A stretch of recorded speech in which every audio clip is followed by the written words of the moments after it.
기를 바라겠습니다. 옆에 분 보시면서 인사 한번 하실까요? 말씀의 은혜가 있기를 축복합니다.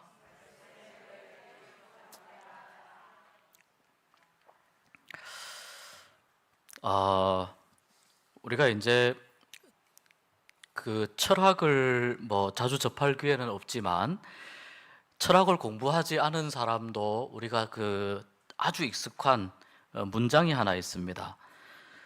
나는 생각한다. 고로 뭐라고요? 존재한다. 나는 생각한다.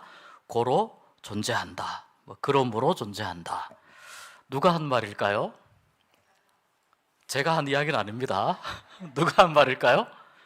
예, 데카르트라고 하는 그 철학자가 있습니다. 1500년대에 태어나서 1600년대에 죽은 데카르트라는 철학자가 한 말입니다.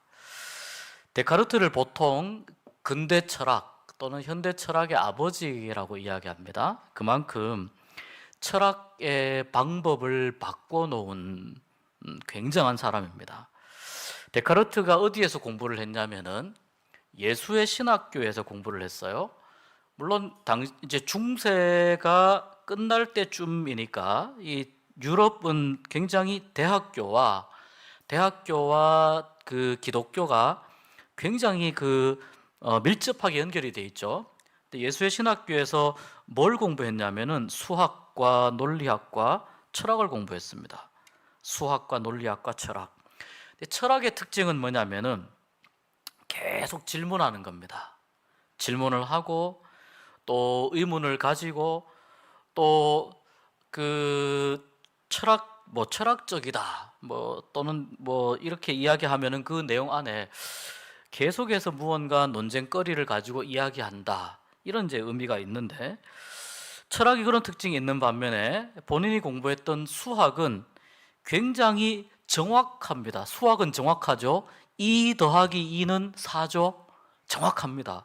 네. 그러니까 이 정확한 수학을 기반으로 바탕으로 해가지고 많은 이 컴퓨터의 연산도 가능한 것이고, 오늘날 우리가 살고 있는 이 모든 세상이 굉장히 이 수학적인 정확한 계산에 의해서 사실은 세팅이 되어져 있습니다.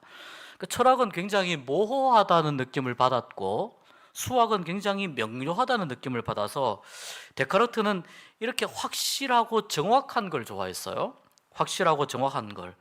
근데 여러분, 사실은요, 철학과 수학은 사실은 그 표현 방식이 달라서 그렇지 같은 뿌리예요. 철학과 수학은 사실은 같은 뿌리예요. 아무튼 오늘날 현대인들도 그렇습니다. 내가 어디에서 무엇을 봤어? 그러면 우리는 뭐라고 묻습니까? 진짜야? 라고 묻죠. 그 다음에 확실해? 라고 묻죠. 그러니까 이 현대인들이 이렇게 진짜냐? 확실하냐? 이렇게 묻는 그 뿌리가 어디 있냐면은 데카르트에게 있는 거예요. 현대인들의 특징이에요. 확실한 것을 추구하는 것, 분명한 것을 추구하는 것이 현대인들의 특징입니다. 그래서 시간이 지날수록 그 아랫세대로 내려갈수록 똑부러집니다. 똑부러지고 정확한 걸 추구합니다. 왜냐하면 그런 현대 교육을 받으면서 성장하기 때문에 그럴 수밖에 없는 거예요. 옛날에는 어떻게 합니까? 찌개를 끓이면은 손으로 소금을 떠다가 딱딱 이렇게 뿌리면 됐죠. 근데 요즘 어떻게 합니까? 소금 몇 스푼, 몇 그램, 이게 이제 다른 거예요. 그게 현대인의 특징입니다. 그런데 데카르트가 계속해서 질문을 하는데 데카르트는 무엇이 확실한 것인가에 대해서 본인이 정확하게 이해를 하지 못했습니다. 무엇이 확실한 것인가? 그런데 그러면서 무엇이 확실한 것인가에 대해서 정확하게 이해를 못하니까 데카르트가 어떻게 하냐면 자꾸 생각을 하는 겁니다. 생각을 하고 회의를 하게 되고 의심을 하게 됩니다. 이렇게 본인이 이야기합니다. 나는 진리를 탐구하고 싶기 때문에 조금이라도 의심이 가는 것은 진리가 아니라고 의심해야 된다라고 본인이 이야기합니다. 맞는 말이죠. 진리를 탐구하고 싶기 때문에 조금이라도 의심이 가는 건 진리가 아니라고 거부해야 된다. 그래서 계속해서 데카르트의 생각을 회의한다고 이야기합니다. 사람이 회의적이다 이런 말이잖아요. 이 생각하고 의심하고 회의하는 이 방법을 통해서 데카르트는 그걸 깨닫습니다. 얼마나 우리가 알고 있는 지식이, 이 세상에 널려 있는 지식이 얼마나 완전하지 않은 것인지 깨닫습니다.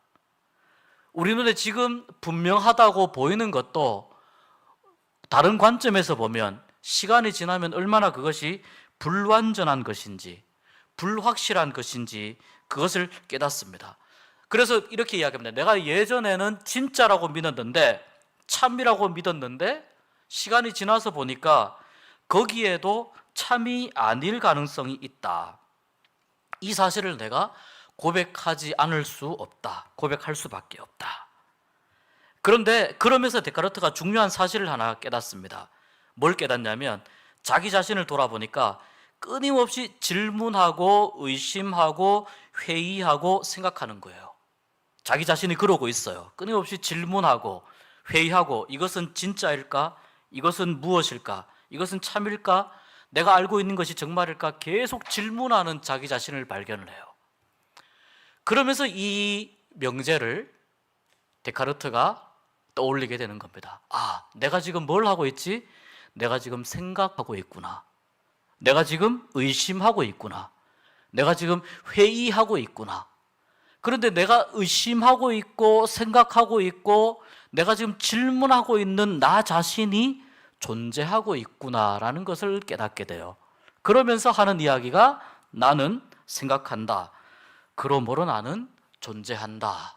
라는 이 말을, 이 중요한 철학의 명제를 데카르트가 정리를 하는 겁니다. 그래서 데카르트의 출발점은 어디냐면은 의심하고 질문하는 나 자신이 있다는 것은 불변한다는 데서부터 출발을 합니다. 아무튼 철학에서 이야기하는 것이 그렇다는 겁니다. 제가 오늘 드리고 싶은 말씀은 뭐냐면은 현대인의 가장 큰 특징 중에 하나가 뭐냐면은 의심하는 거예요. 의심. 얼마나 의심하는지 한번 볼까요? 교회에서 지난 주일날 우리 어르신들께 참기름을 드렸죠. 깨면 그냥 깨지 무슨 참깨입니까? 생각해 보세요. 깨면 그냥 깨죠. 그렇지 않습니까? 근데 깨 앞에 참이라는 말을 붙여서 참깨예요. 참깨에서 짜는 기름이 무슨 기름이죠? 참기름이죠. 그런데 이 참기름도 이제 이게 여기에 뭐 다른 걸 탔느냐 안 탔느냐 못 믿어가지고 그 앞에 뭘 붙이냐면 원조 참기름이라고 붙여요. 상표를 이렇게 만듭니다. 자, 원조 참기름까지는 그냥 애교로 봐줄 수 있습니다. 그 앞에 뭘 붙이냐면 50년 전통의 진짜 원조 참기름 이렇게 붙여요. 50년 전통의 진짜 원조 참기름. 근데 이것도 이제 모자라가지고 그 앞에 또 뭘 더 붙이냐면은 50년 전통의 외길만 걸어온 진짜 원조 참기름 이렇게 된다고요. 이런 상호 많이 보셨을 거예요. 순댓국집도 그렇고 무슨 국밥집도 그렇고 이런 많이 보셨을 거예요. 그리고 결정적으로 승부수를 하나 띄웁니다. 무슨 승부수를 띄우냐면 그 간판 옆에다가 사진을 붙입니다. 네, 사진을 딱 붙여서 사진을 붙이면서 50년 전통의 외길만 걸어온 진짜 원조 참기름이라고 합니다. 이게 참기름만 그렇습니까? 다 그렇습니다. 다. 왜 이런 현상이 나타나냐면 현대인들이 의심하기 때문이에요. 의심할 수밖에 없는 이 세상이 있기 때문에 그런 거예요. 의심한다는 것은 무슨 뜻이냐면은 진짜가 무엇인지를 알기가 어렵다는 의미예요. 진짜가 무엇인지. 제가 아까 말씀드렸잖아요. 그거 확실해? 라고 묻는다고요. 오늘날 현대인들은 진짜야? 라고 묻는다고요. 성경에 보면 예수님이 갈릴리 바다가 막 폭풍 칠 때 제자들이 배 타고 가다가 제자들이 막 물에 빠질 이제 배가 이 갈릴리 바다에 깔아앉으려고 하니까 예수님이 그 파도 치는 갈릴리 바다를 걸어서 오셨습니다. 중간 내용은 조금 생략하고 예수님이 걸어오시는 것을 보고 베드로가 예수님을 따라서 걸어 보려고 배에서 물 위로 뛰어듭니다. 이건 사실 불가능한 일이죠. 배에서 물 위로 뛰어듭니다. 그런데 배에서 물 위로 뛰어들었는데 베드로가 물 위를 걷습니다. 자, 몇 발자국 걷다가 그 다음에 어떤 일이 생기냐면 파도가 너무 세니까 베드로의 시선이 예수님을 바라보다가 파도 쪽으로 시선이 옮겨갑니다. 그때 베드로의 마음속에 무슨 생각이 드냐면 두려운 마음이 들어요. 두려워하여 물에 빠져간다라고 성경이 이야기해요. 두려워하여 물에 빠져간다. 예수님이 베드로를 건져주시면서 마태복음 14장 31절에 이렇게 말씀합니다. 믿음이 작은 자여 왜 의심하였느냐라고 이야기합니다. 믿음이 작은 자여 왜 의심하였느냐. 현대인들이 오늘날 살아가는 가장 큰 특징 중에 하나는 의심입니다. 의심. 그런데 이 데카르트의 경우처럼 끊임없이 질문하고 회의하고 의심하는 이 현대인들의 우리의 자화상을 보여주는 가장 구체적인 모델 중에 하나가 누구냐면 오늘 성경에 나오는 도마입니다. 도마가 그렇습니다. 디두모라 하는 도마 이렇게 이야기합니다. 디두모는 쌍둥이라는 뜻이거든요. 쌍둥이입니다. 그런데 디두모로 불렸다는 거예요. 도마가 디두모로 불렸는데요. 이게 쌍둥이라고 하는 의미가 있는데 이것을 도마에게 적용할 때는 어떤 의미가 있었냐면은 이중성이라고 하는 의미를 부여했어요. 이 디두모라고 하는 말 안에, 디두모라고 하는 호칭 안에 이중성이 있다라는 의미를 부여했어요. 쌍둥이는 두 개잖아요. 똑같은 두 개잖아요. 도마 안에 뭐가 있냐면 이중성이 있다. 제자들 사이에서 그런 사람으로 좀 이해가 되었던 것 같습니다. 오늘 도마에 관한 말씀을 보면서 도마를 조금 탐구해 보겠습니다. 예수님이 부활하셔서 제자들에게 나타나셨을 때, 자, 우리가 24절부터 읽었는데 20장 19절 보면은 그때 제자들에게 나타나셨는데 제자들이 어떤 상황이었냐면은 19절을 한번 보십시오. 안식 후 첫날 저녁, 이 안식 후 첫날이라고 하는 말은 오늘날로 따지면 주일입니다. 주일 저녁에 제자들이 누구를 두려워했냐면 유대인들을 두려워했어요. 제자들도 유대인들입니다. 그런데 유대인들을 두려워하는데 이 유대인들은 누구냐면 예수님을 십자가에 못 박았던 쪽에 있던 유대인들입니다. 그러니까 예수님에 대해서 십자가에 못 박았기 때문에 제자들이 두려워해서 다 문을 닫고 있습니다. 모든 문을 닫았는데 그때 예수님이 나타납니다. 문을 열고 나타나셨다는 기록이 없습니다. 여기에서 예수님의 부활하신 몸이 어떤 것인가에 관해서는 시간상 제가 설명하지는 않겠습니다. 예수님이 나타나셔서 하신 말씀이 너희에게 평강이 있을지어다. 그리고 여러분 보십시오. 20절 한번 가능하시면 보여주시면 좋겠습니다. 같이 한번 읽어보겠습니다. 이 말씀을 하시고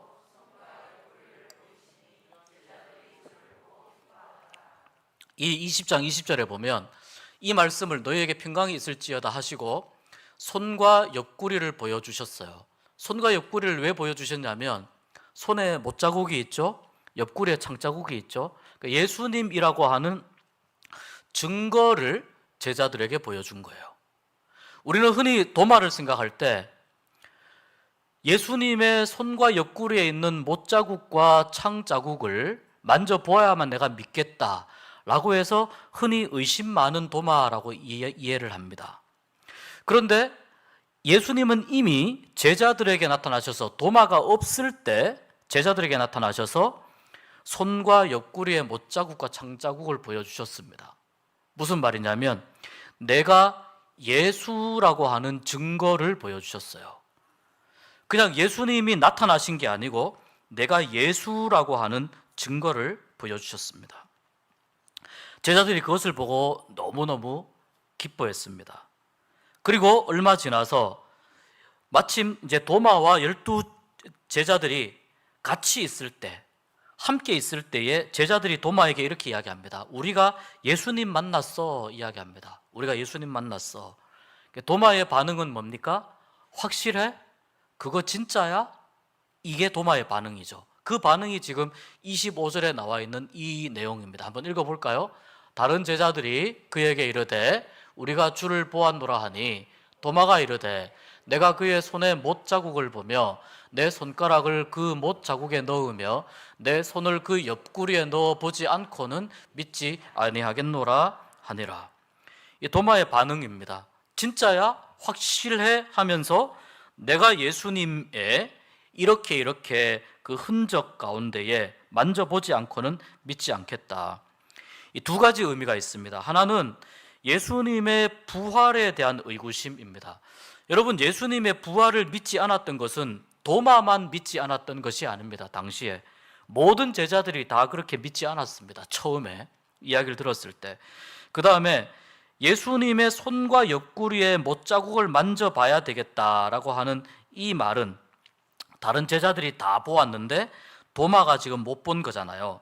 그러니까 도마는 예수님의 부활에 대한 의심도 있지만 예수님의 부활이 진짜냐, 확실하냐라고 하는 질문하는 그 입장도 있지만 지금 제자들이 우리가 예수님 만났거든 이라고 말하는 그 제자들, 동료들의 이야기에 대해서 내가 너희들의 상태를 잘 아는데 너네가 예전에 예수님의 부활을 안 믿었다는 것을 내가 알고 있는데 니네들 그리고 예수님 십자가에 못 박힐 때 나도 도망갔지만 니네도 도망갔잖아. 같이 피차간에 도망간 입장인데 너네가 예수님을, 부활하신 예수님을 만났다고 나한테 이야기를 한다고? 내가 그 말을 나보고 믿으라고? 이런 의미가 또 있는 거예요.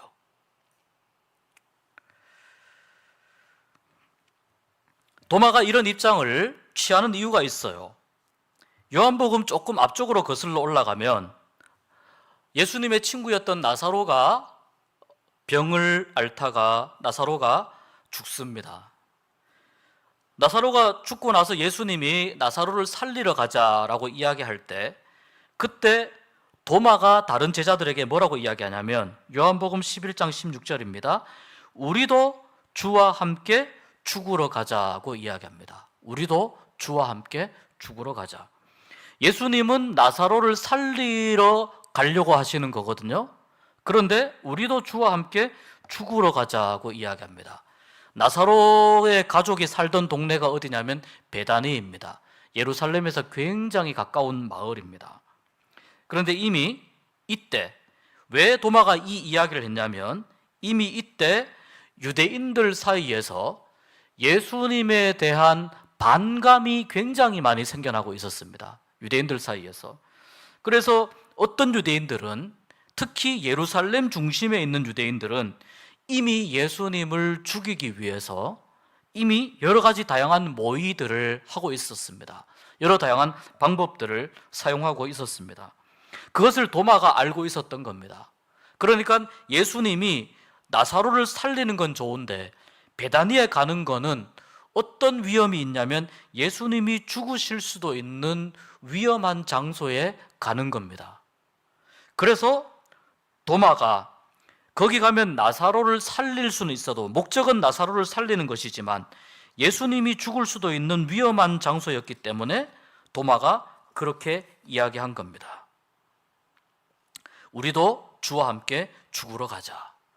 재미있는 것은요, 도마가 이 이야기를 했는데 다른 제자들이 어떻게 반응했다고 하는 내용이 없어요. 도마가 이 이야기를 했는데 제자들의 반응이 없습니다. 이 말은 제자들은 이 죽을 수 있는 상황 가운데 간다는 이 베단이라고 하는 예루살렘에서 가까운 위험한 지역에 가는 이 상황이 제자들이 두려운 겁니다. 그런데 그 두려운 마음이 도마에게도 없었겠습니까? 그런데 도마는 제자들에게 이렇게 말한 겁니다. 우리도 예수님과 함께 가서 죽을 수도 있는 죽음의 자리에 함께 가자라고 이야기한 겁니다. 도마가 굉장히 용감하고 담대한 사람입니다. 그러니까 도마를 우습게 여기면 안 됩니다. 우습게 여길 수 없는 인물입니다. 제자들이 다 예수님이 십자가에 달려 죽으실 때에 다 도망간 사실을 도마도 알고 도마도 도망갔을 겁니다. 그걸 아는데 너네가 예수님 만났다고 하는 그 이야기를 내가 지금 어떻게 믿냐라고 하는 이 이중적인 의미가 있습니다. 다시 본문으로 와서 돌아보면 그렇게 해서 도마가 이야기하죠. 나는 예수님의 손과 옆구리에 못자국과 창자국을 확인하기 전에는 못 믿겠다, 믿지 못하겠다. 이 말을 한 이후에 8일이 지납니다. 제자들과 도마가 이번에는 같은 집안에 있습니다. 이 장소를 아마도 마가의 다락방으로 추측을 합니다. 마가의 다락방으로 보통 추측을 하는데 이 장소에 있는데 그때 예수님이 오셔서 뭐라고 말씀하시냐면 너희에게 평강이 있을지어다.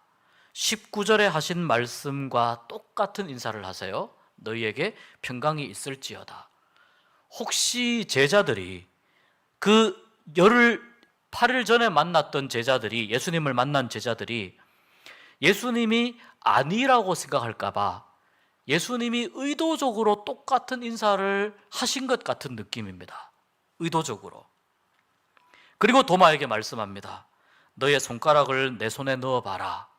너의 손을 내 옆구리에 넣어보아라.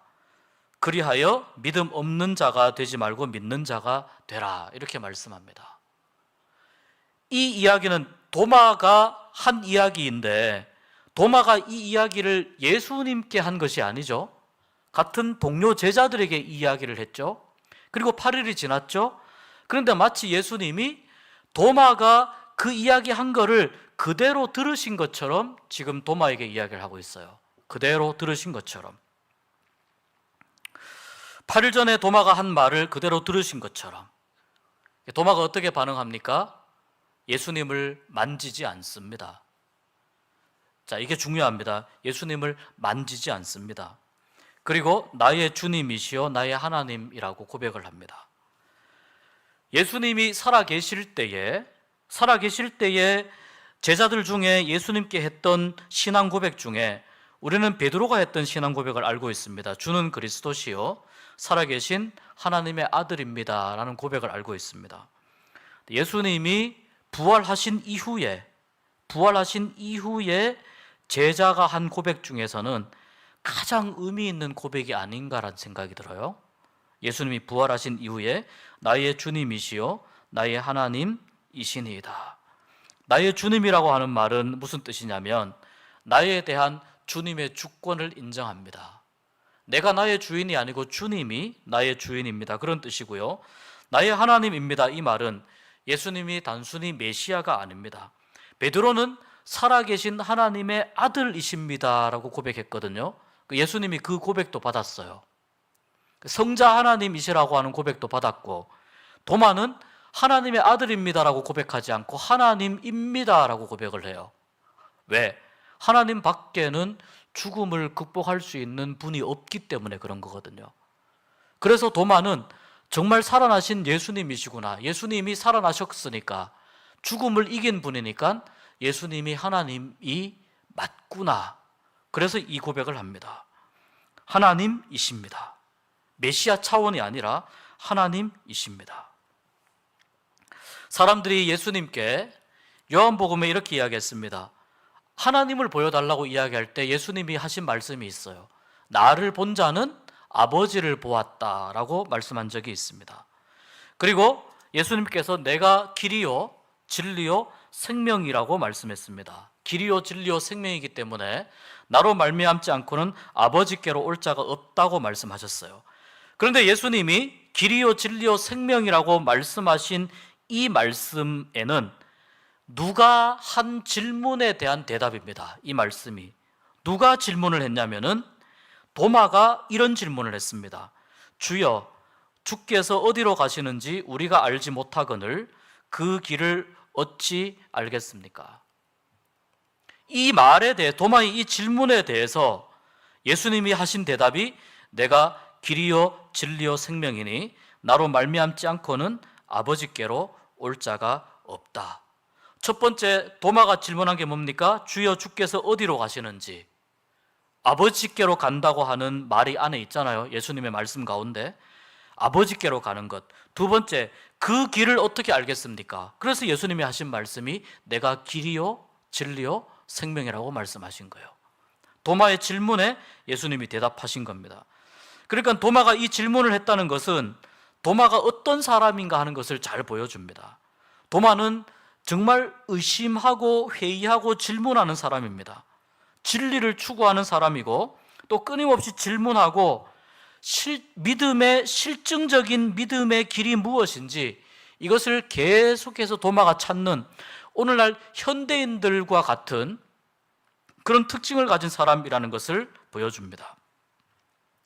아까 예수님께서 도마에게 나타나셔서 너의 손가락을 내 손에 넣어보고 너의 손을 내 옆구리에 넣어보라고 하는데 도마가 그렇게 하지 못하잖아요. 자, 도마는 증거를 찾는 사람입니다. 증거를 찾는 사람인데 예수님께서 증거가 여기 있다고 지금 이야기를 하고 증거를 확인하라고 이야기를 하고 있거든요. 그런데 도마는 예수님을 만나고 나서 예수님이 갖고 계신 증거를 더 이상 확인할 필요가 없다고 생각을 해요.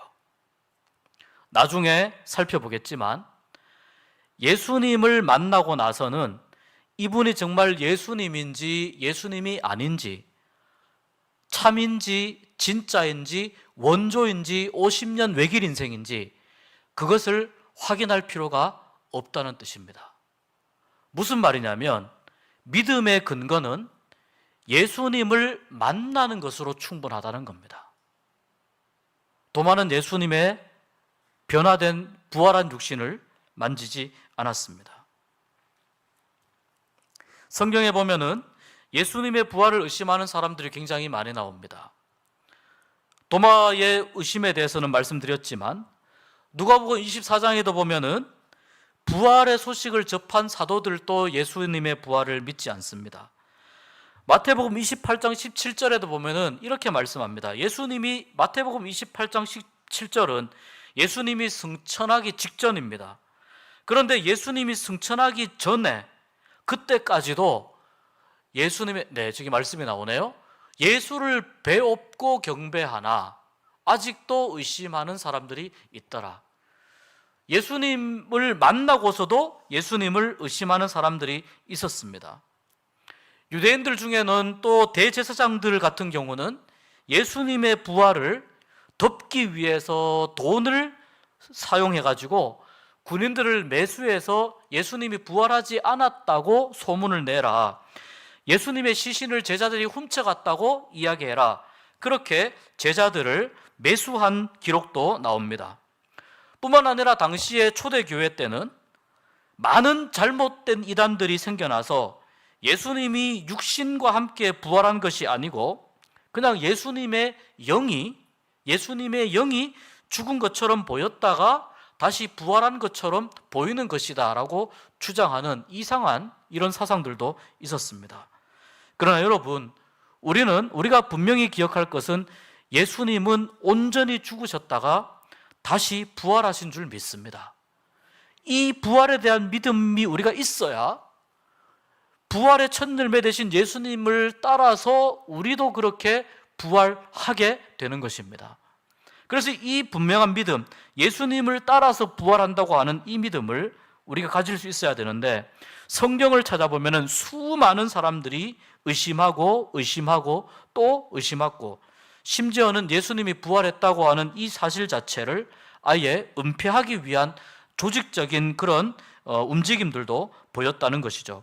이것이 당시에 예수님이 부활하셨던 당시에 사람들이 보였던 반응입니다. 예수님의 제자들이 예수님이 부활한 사실을 듣고도 못 믿었는데 하물며 다른 사람들의 반응이야 어떠했겠습니까? 도마가 예수님의 몸을 만지지 않고도 그렇게 고백하는 것을 보시면서 이 도마에게, 그리고 도마를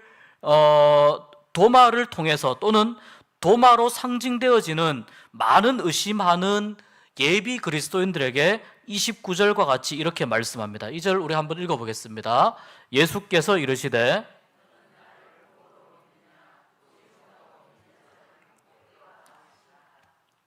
너는 나를 본고로 믿느냐? 보지 못하고 믿는 자들은 복되다. 이 말씀은 당시에 많은 사람들이 예수님의 부활을 보기를 원했거든요. 그런데 그 예수님이 부활하셨던 그 당시에도, 초대교회 그 당시에도 예수님의 부활을 보고도 아까 말씀드린 대로 의심하는 사람들이 있었다고 하면 믿지 않는 사람들이 얼마나 많았던가 하는 것을 이제 이 말씀을 통해서 우리가 확인해 볼 수 있는 거예요. 오늘날도 마찬가지입니다. 오늘날도 마찬가지예요.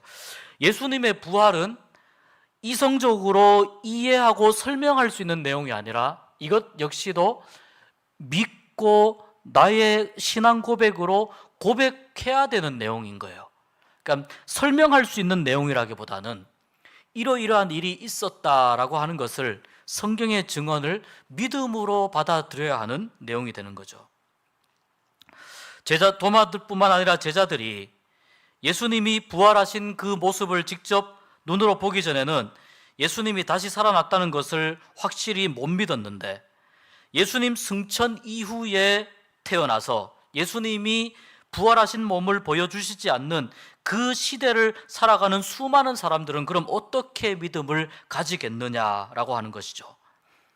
당시에 예수님과 함께 생활했던 사람들, 그 사람들 안에서도 믿음을 못 가진 사람들이 있었는데, 이제 예수님이 하나님 우편에 앉아 계시고 오늘날 성경을 읽는 이 성경을 읽으면서 예수님의 믿음을 성경 말씀을 통해서 받아들여야 하는 오늘날의 이 그리스도인들의 모습, 이 그리스도인들의 모습은 어떻게 이해해야 되냐는 것입니다. 그래서 예수님께서 도마에게 하신 말씀이기도 하지만 도마의 이 케이스를 빌어서 앞으로 예수님을 만나지 않고도, 앞으로 예수님이 부활하셨다는 것을 직접 눈으로 보지 않고도 믿어야 할 수많은 이 땅의 그리스도인들에게 보지 않고 믿는 자들, 보지 못하고 믿는 자들이 복되다라고 말씀하는 겁니다. 우리가 얼핏 생각하기에는 예수님과 동시대를 살았던 이 사람들이 정말 복 있는 사람이 아닌가라고 생각이 됩니다. 근데 오늘 이 말씀에 따르면은 예수님이 승천하신 후에 그 후대를 살아가는 그리스도인들, 우리 같은 사람들입니다. 오늘날 우리 같은 사람들이 훨씬 더 복 있는 사람이라는 겁니다.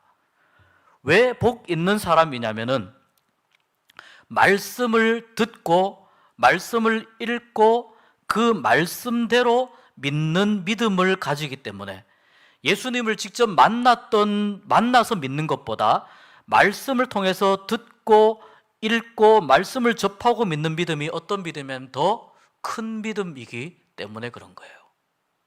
우리가 어쩌면은 그때 당시에 부활하신 예수님을 만나서 부활을 믿은 사람들보다는 오늘날 우리가 가지고 있는 믿음이 어떻게 보면 더 큰 믿음일 수 있어요. 그럴 수밖에 없잖아요. 그런데 아까 말씀드린 대로 예수님을 만나면은 이분이 예수님인가? 예수님의 몸에 있는 못자국과 창자국을 만지지 않아도 예수님이라고 고백하기에 충분하다는 겁니다. 예수님을 만난다고 하는 사실은 이때 당시에 제자들에게 나타나서 예수님이 만나 주신 것과 오늘날 우리가 신앙생활을 하면서 예수님을 만나는 원리가 똑같습니다. 똑같습니다. 문제는 오늘날 우리가 만나는 이 예수님과의 이 만남은, 이때는 부활하신 예수님이 눈에 보이게 만나 주셨지만 오늘날 우리가 예수님을 만나는 것은 성령께서 우리와 함께 하시고 도와주셔서 우리가 예수님을 만날 수 있도록 도와주시는 거죠. 우리의 신앙생활이 가능하게 도와주시는 거죠. 그러니까 예수님 당시보다는 오늘날 믿음을 가지고 예수님을 고백하고 나의 구주로, 나의 하나님으로 고백하는 그리스도인들이 훨씬 더 큰 믿음을 가진 사람들이라고 볼 수 있습니다. 도마가 가진 중요한 신앙의 특징을 의심과 회의라고 이야기할 수 있습니다. 그러면 의심과 회의는 필요 없는 것인가? 이런 질문을 하게 돼요. 왜? 말씀대로 그냥 믿으면 되니까요. 말씀대로 믿으면 되니까 의심하고 질문하고 회의하는 것은 필요 없는가? 그렇게 볼 수는 없습니다. 다른 제자들 다 예수님의 부활에 대해서 들었으나 믿지 못했던 것처럼 이 모든 불신에 대한 모습들은 당시의 제자들이 다 가지고 있었습니다. 그런데 유독 도마의 이 이야기, 내가 이러이러한 경험을 하지 않으면 내가 예수님의 부활을 믿지 않겠다라고 하는 이 말은 바꾸어 말하면 이런 뜻입니다. 부활하신 주님이 진짜라면 내가 정말 주님을 만나고 싶습니다 라고 하는 마음의 표현으로 우리가 볼 수 있는 거예요. 내가 예수님의 손자국과 못자국과 창자국을 만져보기 전에는 믿을 수 없습니다. 이 말은 너네가 이야기하는 그 주님이 진짜라면, 너네에게 나타난 예수님이라면 나에게도 나타나셔서 나를 만나 주셔야 하지 않겠느냐? 내가 그 예수님을 정말 만나고 싶다. 이런 의미가 되는 거예요. 그래서 의심하고 회의하는 신앙이라고 하는 건, 의심하고 회의하는 태도는 우리에게 어떤 유익을 주냐면은 우리의 연약한 믿음을 의심하고 회의함으로 인해서 우리의 연약한 믿음이 오히려 신앙적으로 더 성장할 수 있도록 우리를 도와주는 그런 역할을 하게 됩니다.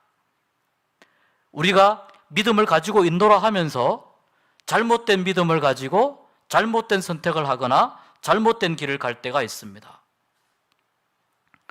그래서 우리의 신앙은 늘 우리 자신에게 하나님께 물어봐야 됩니다. 내가 올바른 믿음의 길을 걷고 있는지 늘 질문하고 물어야 됩니다.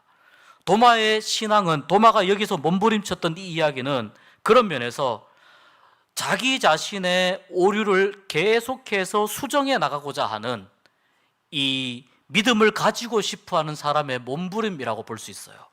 나는 이렇게라도 확인하고 싶다, 이런 겁니다. 너희들이 하는 이야기 이해는 하겠는데 내가 정말 확인하고 싶다, 내가 정말 만나고 싶다. 너무나도 분명한 예수님에 대한 간절한 목마름이 도마에게 있는 거예요. 오늘날 현대인들도 그렇죠. 내가 직접 보아야 되고, 내가 직접 경험해야 되고, 내가 직접 만져봐야 되는 것이죠.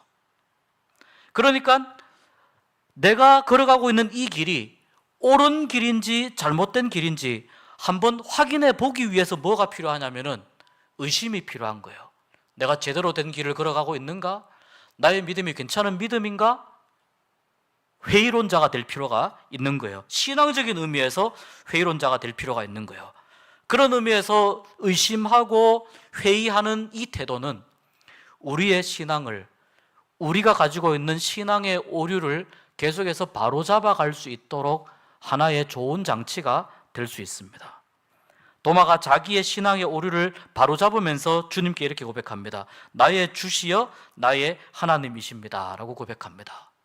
그리고 나서 도마가 어떻게 되었냐면, 전승에 의하면은 도마는 인도에 선교를 가서 인도에서 선교를 하다가 거기에서 순교를 했다고 합니다. 자기의 오류를 바로잡은 그 믿음을 끝까지 지키면서 선교하고 말씀을 전하고 그 자리에서 순교했다고 합니다. 이런 시가 있습니다. 흔들리며 피는 꽃이라는 시가 있습니다. 한번 들어보십시오. 흔들리지 않고 피는 꽃이 어디 있으랴. 이 세상 그 어떤 아름다운 꽃들도 다 흔들리면서 피었나니, 흔들리면서 줄기를 곧게 세웠나니 흔들리지 않고 가는 사랑이 어디 있으랴. 젖지 않고 피는 꽃이 어디 있으랴. 이 세상 그 어떤 빛나는 꽃들도 다 젖으며 피었나니 바람과 비에 젖으며 꽃잎 따뜻하게 피웠나니 젖지 않고 가는 삶이 어디 있으랴. 신앙의 관점에서 이 시를 적용해 보면 이렇게 이야기할 수가 있습니다. 평탄한 신앙이 어디 있으랴. 흔들리면서 비와 바람에 젖으며 때로는 의심하고 때로는 회의하고 때로는 증거를 보여달라 떼를 쓰지만 결국엔 제자리를 찾아가는 신앙이라면 괜찮지 않겠는가. 지금 충분히 만족스럽지 않다 하여도, 지금의 믿음과 신앙이 내세울 것 없다 하여도, 남에게 보여줄 결과나 자랑할 만한 열매가 많지 않다 하여도 고난 속에서, 불신앙 속에서 의심하고 회의하며 믿음의 길을 찾아간다면 그 과정 자체가 얼마나 의미 있겠는가. 도마의 신앙이 그런 것이었다. 오늘날 많은 현대인들이 증거를 보여달라 하지만 때론 내 눈앞에 증거는 보이지 않는다. 왜? 나를 더 복된 신앙인으로 만들기 위해서. 그리고 우리의 믿음이 가을 햇볕으로 여물어가는 곡식들처럼 더 단단하게 여물도록 더 성숙한 믿음으로 자라나도록 하기 위해서이다. 믿음은 좋은 토양 가운데에서 잘 자라는 것도 은혜이고 복이지만 우리가 살아가는 삶의 자리는 좋은 토양이 아닐 때가 너무나 많이 있습니다. 좋은 믿음을 유지하기 어렵도록 우리를 둘러싸고 있는 환경이나 여건들이 우리를 계속 흔들 때가 많이 있습니다. 그럴 때마다 우리는 어떤 생각을 하냐면 현대인들의 특징이 나타납니다. 의심하게 됩니다. 회의하게 됩니다. 내가 하고 있는 길이 바른 길인지 질문하게 됩니다. 그리고 확인하고 싶어집니다. 그런데 그것이 우리가 살아가고 있는 이 세상 속에서 믿음을 가지는 그리스도인들의 그냥 보편적인 특징이라고 생각하면 좋겠습니다. 모든 그리스도인들이 그렇게 생각을 합니다. 모든 그리스도인들이 그런 어려움을 겪고 삶의 터전이 흔들리는 그런 아픔을 겪습니다.